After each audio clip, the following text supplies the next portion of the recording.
कितना भी बड़ा रोग हो जो किसी और औषधि से न खत्म हो रहा हो, और नाम जब किया जाए और संकल्प कर दिया जाए कि ये रोग ठीक हो जाए, तो हरिनाम औषधि से बड़ा असाध्य रोग भी ठीक हो जाता है।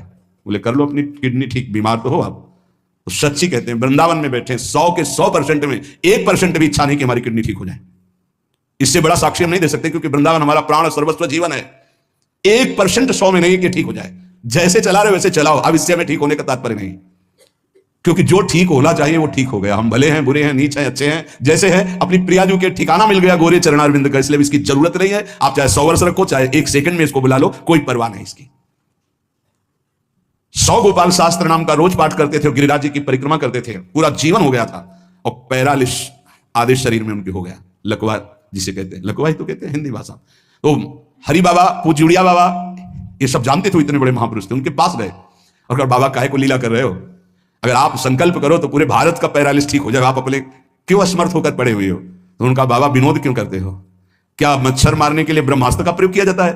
अरे ये शरीर छूटेगा आज नहीं तो कल, इसके लिए भगवान नाम और भजन का प्रयोग करें। नहीं, बाबा मुस्कुरा दिए। पर शास्त्रीय सिद्धांत, यदि आप औषधि से भी नहीं ठीक हो रहे हैं, नाम जप कीजिए और संकल्प कीजिए कि रोग ठीक हो जाए। पक्का ठीक हो जाएगा। जब उस पाप की नष्ट करने योग्य आपका भजन बन जाएगा, पक्का ठीक हो जाएगा। आधयो व्याधयो यस्य स्मरणान्नाम कीर्तनात् तदैव विलयम यान्ति तमनंतम नमाम्यहम्।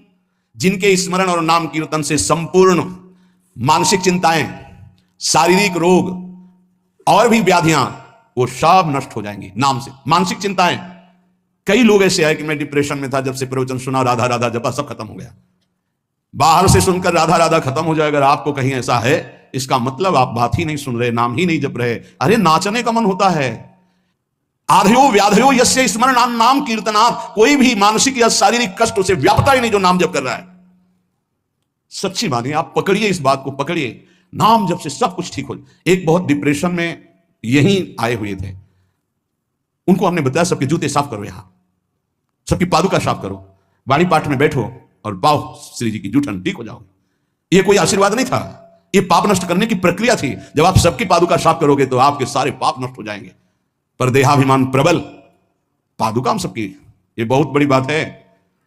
बड़े सौभाग्यशाली हैं जिनको ये रहस्य पता चल जाए कि सब संतों के बाथरूम साफ करने का अवसर मिले, पादुका साफ करने का अवसर मिले, जूठन फेंकने का अवसर मिले, तो अहो भाग्य, जीत गए आप इस माया पर यह बात सबकी समझ में नहीं आएगी, क्योंकि अभिमान नष्ट होता है। जिस समय आप दूसरों की पादुका साफ करेंगे, उस समय आपके पाप और अभिमान दोनों का नाश हो जाएगा। पर ये बहुत कठिन बात है, बहुत कठिन बात है। सब लोग खड़े हैं और आप उनकी पादुकाएं, और कोई कठिन बात नहीं। आप गुरुद्वारा जो साहब कहते हैं, वहां चाहे आप जितने बड़े पदाधिकारी हो, वहां अगर सेवक हो तो वहां पहले जोरी सेवा मिलती, पादुका की सेवा करो, और सब करते हैं।